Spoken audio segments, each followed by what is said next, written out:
Good day, everyone. So, in today's video, we are going to be solving some question based on the motion, that is the uniform acceleration motion. So, in this is one of the example that we have today.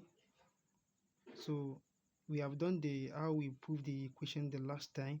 So, but today we are going to start with some example. So yeah, let's come to this example now. A body moving with an initial velocity of 30 meter per second accelerates uniformly at a rate of 10 meter per second square until it attains a velocity of 50 meter per second. Full stop. So what is the distance covered during this period? So now let's first write what we are given. So the given data,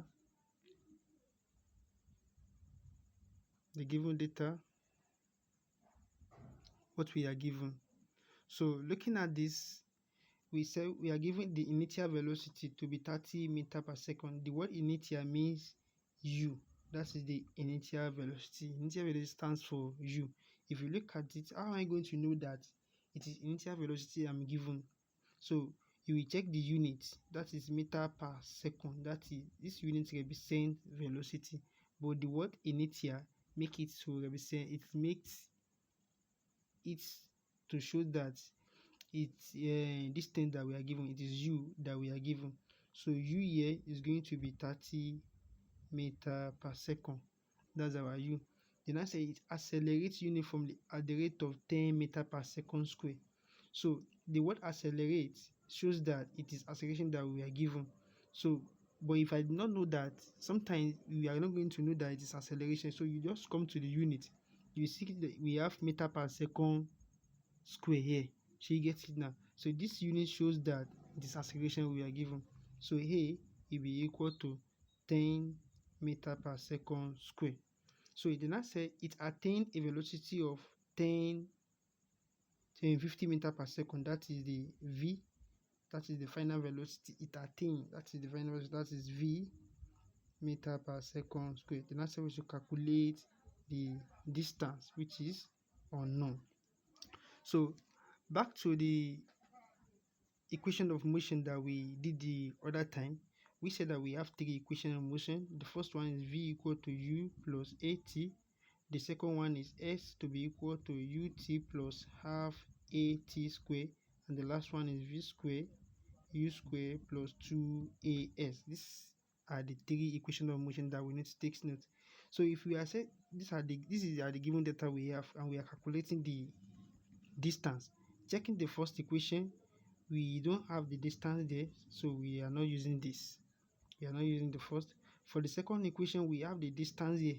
So you get, we have distance here, we have the initial velocity here, but we don't have the final velocity, so we are not using this one as well.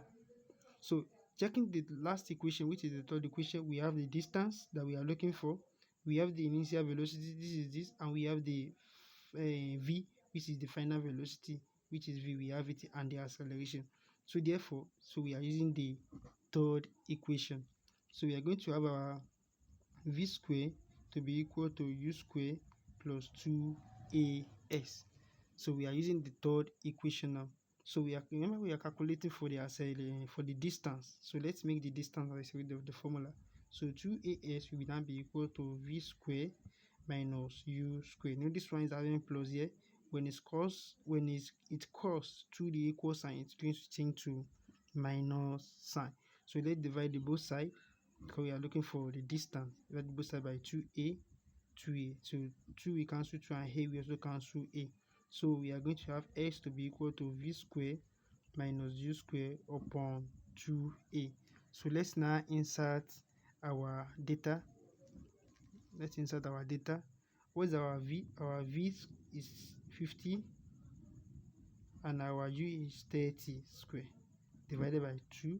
Our acceleration is 10, multiplied by 10. So x will be equal to, so our 50 square, we are going to say 50 multiplied by 50, or you use 50 square, is going to give us 2500. Subtract it from 30 multiplied by 30, it's going to give us 900. So divided by 20. That is 2 multiplied by 10 is going to give us 20. So subtract 900 from 2500 is going to give us 1600 upon 20. This one will go here like this. So we are going to have 160 divided by 2 is going to give us 80 meter. So this is how we are going to be approaching this kind of question under motion. So thank you very much. If you are new to my channel, please kindly subscribe to my YouTube channel in order for you to know when we upload another video based on motion. Thank you very much.